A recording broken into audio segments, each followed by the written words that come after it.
Okay, so today we are going to start with a new topic that is regarding the software, and the software topic includes with the two stuff that you may say is regarding the operating system as well as it is regarding the languages and language translators. So when we start with the software, so always do remember that software is classified into two categories: a system software and an application software, as you can see on the screen as well. System software basically includes with the translators, utility softwares, disk drivers, and most importantly, with the operating systems. But when it comes to the application software, so there are two types of the application software: the general purpose and then a special purpose. So general purpose softwares are basically the type of the softwares that are designed to perform multiple tasks. Like for example, Microsoft Word.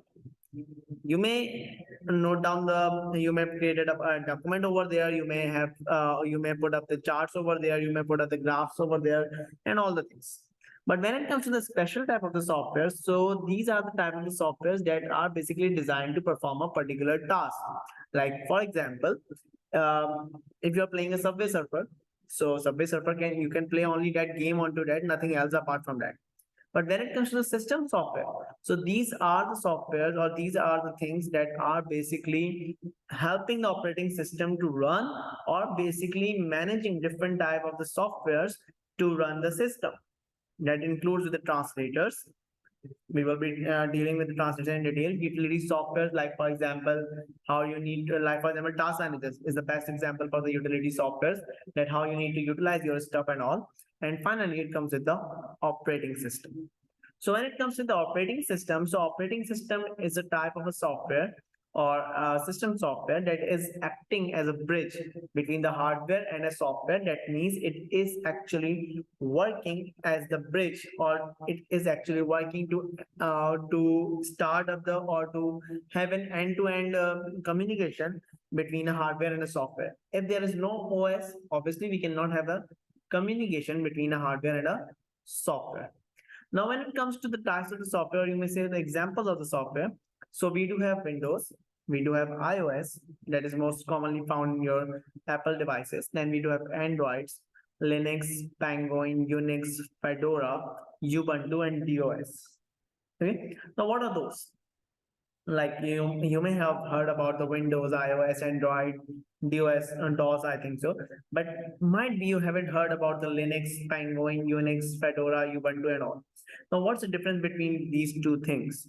Now, there are two types of softwares: the closed kernel and the open kernel. Now, what do you mean by the closed and the open kernel? So, closed kernel means that if you cannot change the programming, I have just paused up the screen, so just hold on. I need to show you something. Okay. So, okay. Now here we are. Now over here, this is the Google platform right now. If I am going to view the source page over here, so I can see this programming, but I cannot make any kind of the amendments in this programming. So if I cannot make any kind of the amendments in that particular programming, so that is known as the source code. Whereas, oh, sorry, my bad, that is particularly known as the closed kernel. But if I can make any kind of the changes in this particular stuff, so that is known as the open kernel. So coming back to the topic, sorry. Okay, so Windows, iOS, Android, DOS, all these are basically closed kernel. That means you cannot make any kind of the changes in that. Whereas when it comes to the Unix, Linux, Fedora, Ubuntu, Penguin, all these are open kernel. That means you can make any kind of the amendments in the basic programming of these softwares. Now, when it comes to the types of the interface, that how are you going to communicate with the system? So there are two methods. Now, what are those two methods? The two methods are regarding, like for example, if I need to open up the pen over here, so I'm just going to click over this pen icon.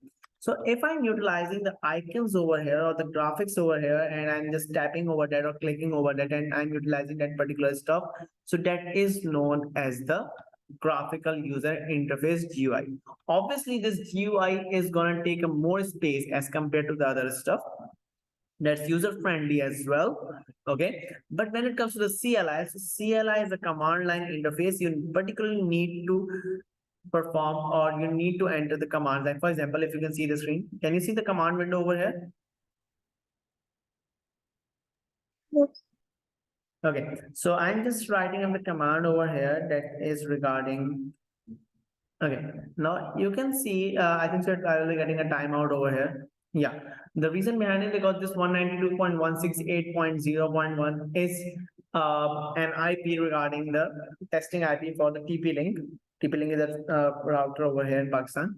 Okay, so if I'm not getting this particular stuff, that means I need to put up a command for this stuff. Okay, so for each and every stuff, I need to put up a particular command. So I need to remember the commands, but as they are not user friendly and there are no graphics or there are no colors attached to it, this part, so they are going to take up less space in the memory. This is the advantage, but they're not user friendly, so obviously that's a disadvantage. So am I clear till over here? Any issues? Anas, Ashina, Arba Bache, Yes, sir. Anas. Yes, sir. Okay, clear? Okay, great. Yeah. Now we're coming back to the tasks of an operating system. Now, what are the tasks of an operating system? So there are multiple tasks of an operating system. For example, the first one is regarding the SCI. That's a human computer interface, and we just learned there are two types of the interfaces. Okay. Multitasking. Now you can see the screen that I have opened up the Chrome as well. I have opened up the Zoom as well, the whiteboard, OneNote, Annotator, and File Explorer. I have opened up multiple tasks over here, but multiple applications over here. So that is known as the multitasking. That if I am working at a time or at a meantime, if I am working in multiple applications, so that is known as multitasking. But when it comes to the multi-programming, so what do you mean by the multi-programming? Multi-programming is a sort of thing that if I'm utilizing one stuff, but I do have opened, like for example, on Zoom, you may see that I have opened up two files over here.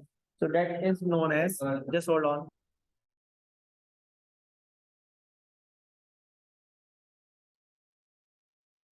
Okay, so if I'm utilizing one application and over that one application, I'm opening up two or three files at a meantime. So that is known as multi-programming.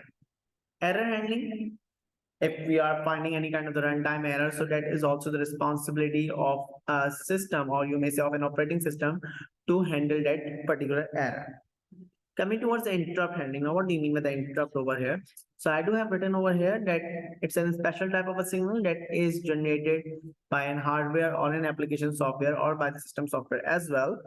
And the priority of the interrupt is always high. Now, what do you mean by that particular thing, that priority of interrupt is always high? Like, for example, I'm teaching you guys right now, and for example, there is one other student from outside and he's asking me to help him out. So obviously I need to check him out that what is the query regarding what he's asking something from me.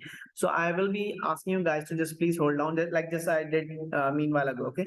So I just asked you guys to hold down and I process his query first of all. Okay. So always remember that the priority of interrupt is always high. Once I am done with the interrupt, I will be coming back to my original process. Similarly, at the meantime, buffer is something loading of the data. When you're going to load data, that is particularly known as buffering of data. Okay. Now batch processing, batch means that I am holding up multiple applications or multiple tasks at a time. And at the meantime, I'm just gonna, or you may say at the similar time, I'm processing all those applications all together. So that is known as batch processing. File utilities contain with the, you may say, cut, copy, paste, delete sort of the thing. Security management includes with the password handling, the firewall handling, and all stuff like that.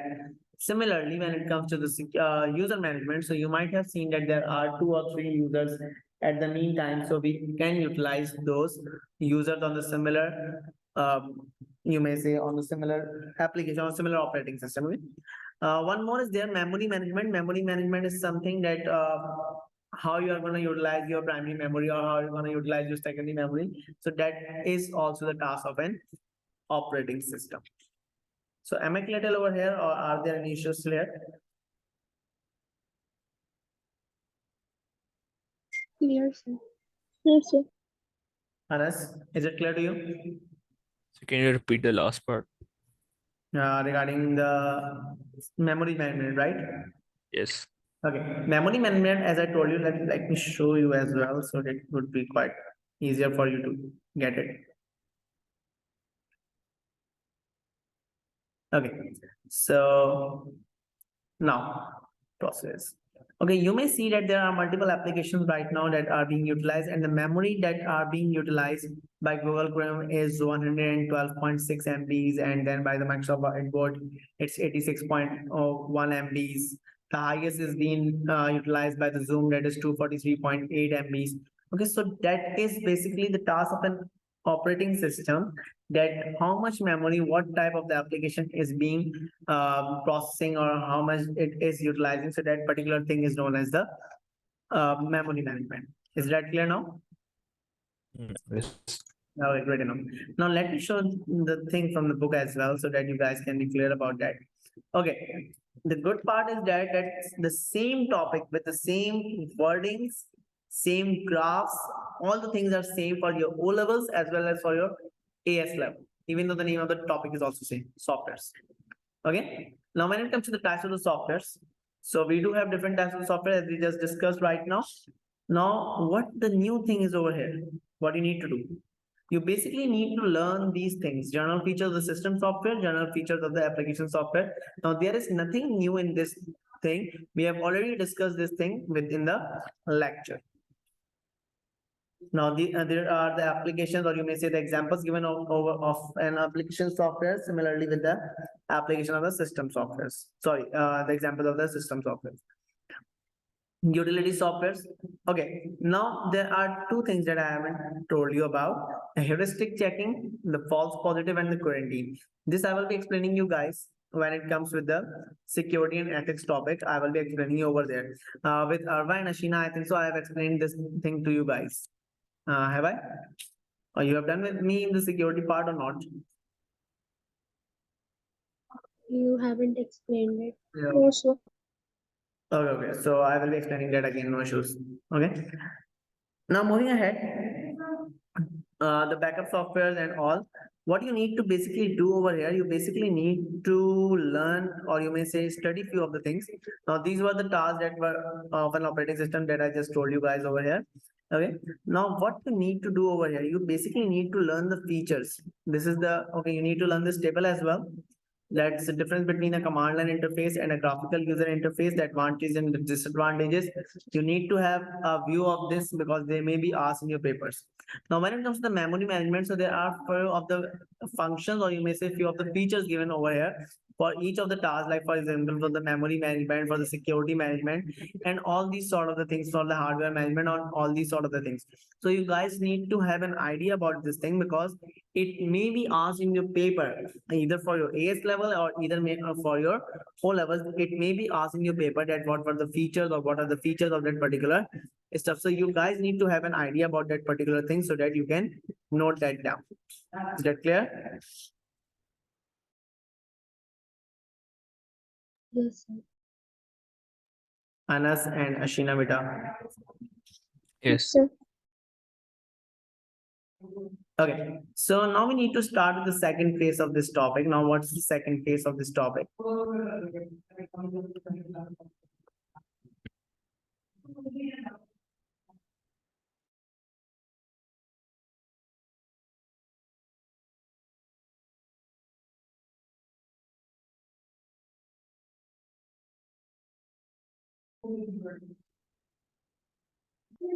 Okay, so we are back over here. Sorry for the delay. And now we come into the second phase of this topic, that is regarding the languages and language translators. So first of all, we need to understand that what is a programming language. So when it comes to the programming language, so you may say that electronic instructions, why they are the electronic instructions? Because obviously they will be converted into the ones and zeros because that's the only language that is understood by the machine. Okay, so electronic instruction that are commanding your computer what operation it needs to perform is particularly known as the programming language. Now, when it comes to the types of the languages, so we do have in basic three types of the languages: the low-level language, or you may call it as the binary as well, or you may call it as the language of ones and zeros as well as you may call it as the machine language as well. That is particularly the language that is understood by the machines. Then we do have the assembly language that is utilizing the mnemonics. Now, what do you mean with the mnemonics over here? Mnemonics means the special characters, that is plus, minus, multiplication symbol, the division symbol, the mod symbol, the hashtags, the question marks, the less than symbol, the greater than symbol. All these stuffs are basically known as the assembly language.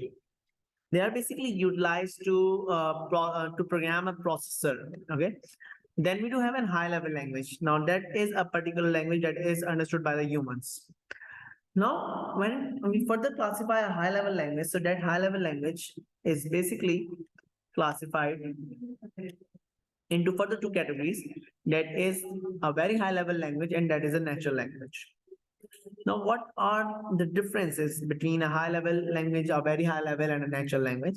There is only a single difference. Now, what's that difference? The difference is that they are more user friendly, or you may call it in a particular terminology, you may call, or a technical wording, you may call it, that there is the syntax of the very high level language is easier than the high level, and similarly, the syntax of a natural language is easier than a very high level language.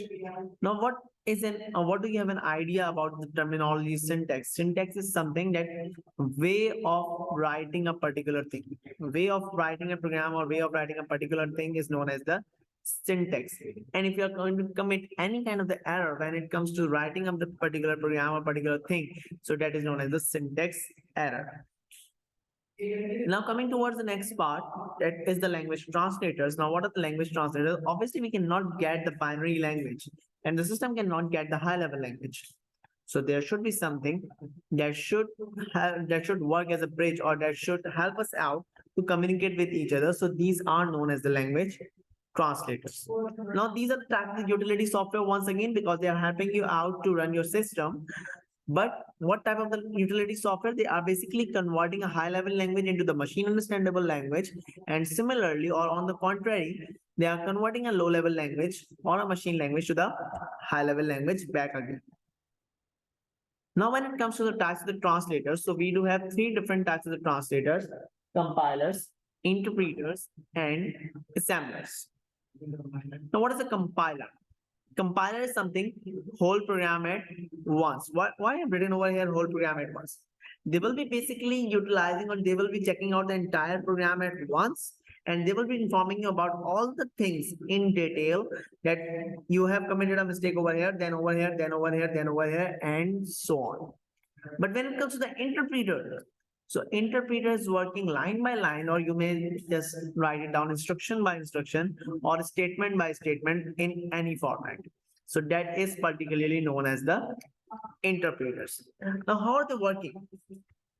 Now interpreter is going to check out for the first line or the first instruction. Okay, that's fine. Coming to the next instruction. Now there is an error in the second instruction. So it's going to halt over there.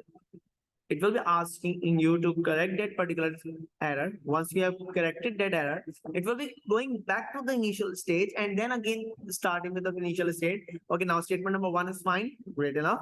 Now statement number 2 is fine, great enough. Checking out for statement number 3, and so on. So as many times as it's going to find out the error, it's going to stop over there, asking you to correct that error. Once you have corrected that error, it's going to start again from the very initial point, or you may say from the start point.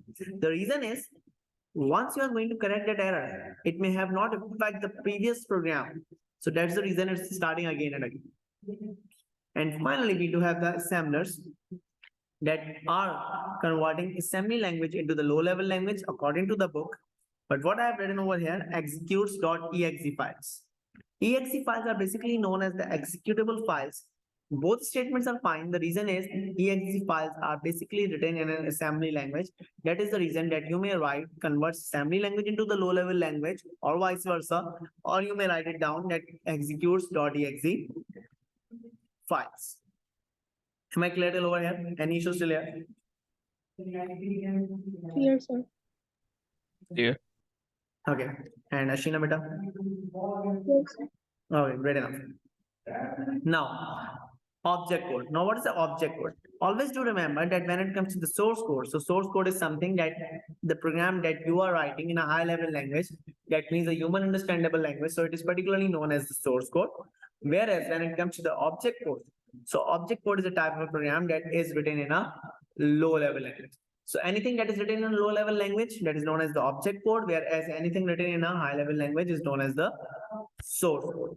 So compiler do creates a source code, do creates a low level object code. The reason behind is because we are utilizing the compilers when we are finally executing the program. But object code is not created by an interpreter. The reason is because we are utilizing the interpreters when we are coding something so that we can find out the errors. Obviously, compilers are fast as compared to the interpreters, but interpreters are more beneficial as compared to the compilers. Am I clear till over here? Yes, sir. Yes. Okay. So now we are coming to the final task that's regarding types of the errors. So there are different two types of the error, the syntax error and the logical error. As I told you that if you're committing any kind of the mistake while writing up a program, so that is known as the syntax error. Whereas when it comes to the logical error, so if you are creating any kind of the mistake while creating up the logic of a program, so that is known as the logical error. Now coming to the next phase. Now the next phase of this topic is regarding the translators. Okay, one thing I have left with types of programming languages and IDEs. Now, what are IDEs? IDE is something integrated development environments. Now, these are the particular areas. You can see the book. Are you guys able to see the book? Yes. Okay. Yes. So these are the places where you are going to quote something. So that particular place is known as the IDE. Now there are 5 features or 4 features of an IDE. So let me show that first of all to you. Just hold on. Okay. Now features of an IDE, they are important. Code editors, where you can just write up the code or you can make any kind of amendments in that. Translators, obviously we learned about 3 types of the translators, the compiler, the interpreter, and the assemblers. Runtime environment with a debugger, that means it should inform you about the errors as well as it should allow you to correct that errors.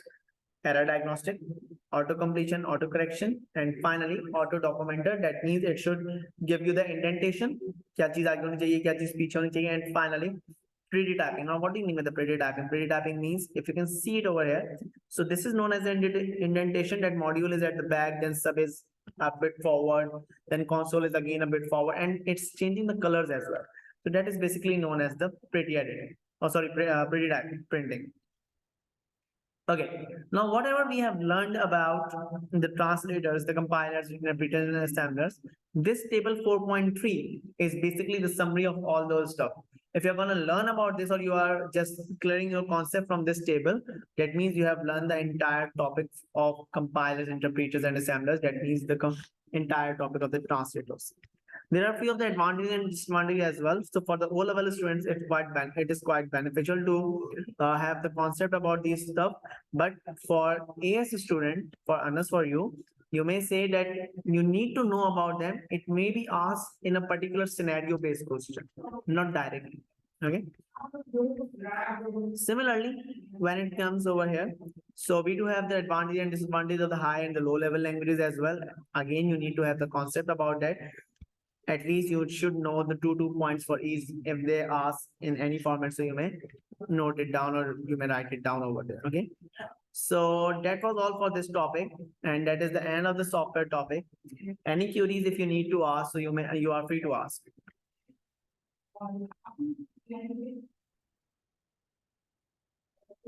Is that clear to you guys? Yes, sir. Yes, sir. Yeah.